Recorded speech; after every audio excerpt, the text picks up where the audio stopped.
నమస్తే welcome to yoyo TV. AP assembly ఎన్నికలకు సమయం దగ్గర పడుతున్న వేళ పార్టీలలో వలసలు పెరుగుతున్నాయి। ఏ లీడర్ ఏ పార్టీలో ఉంటాడో చెప్పడం కష్టంగా మారింది। ముఖ్యంగా వైసీపీ పార్టీ నుంచి మెజారిటీ నేతలు పార్టీ మారేందుకు సిద్ధమవుతున్నారు। ఇందుకు కారణం అభ్యర్థుల మార్పే అని అందరికీ తెలిసిందే। గెలిచే అవకాశం లేని నాయకులను పక్కన పెట్టి కొత్త వారికి అవకాశం ఇస్తున్నారు।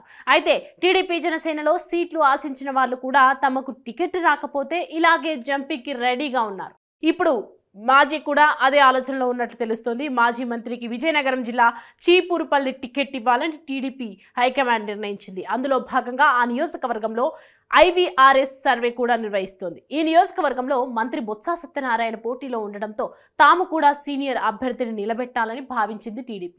అందుకే ఆ మాజీ మంత్రినే సరైనోడని డిసైడ్ అయింది।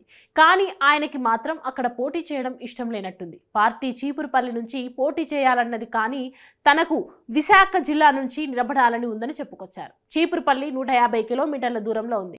పార్టీ ఏమో నన్ను ఆలోచించి నిర్ణయం చెప్పమన్నది। నా మద్దతుదారులు కార్యకర్తలతో చర్చించి నిర్ణయం తీసుకుంటా అన్నారు ఆ మాజీ మంత్రి।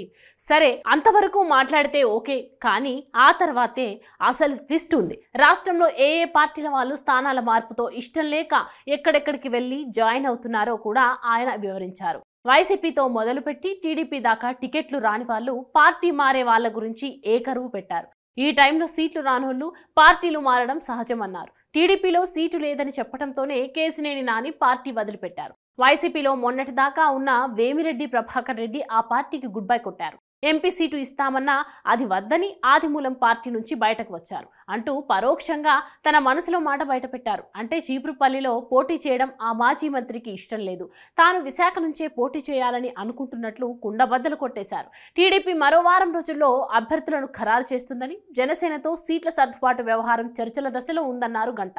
అయితే సీటు రానప్పుడు పార్టీ మారడం పెద్ద విషయం కాదంటూ ఆయన చేసిన వ్యాఖ్యలే టీడీపీ వర్గాల్లో కలకలం రేపుతున్నాయి। విశాఖ టికెట్ ఇవ్వకపోతే మాజీ మంత్రి పార్టీ మారతారా అన్న చర్చ మొదలైంది।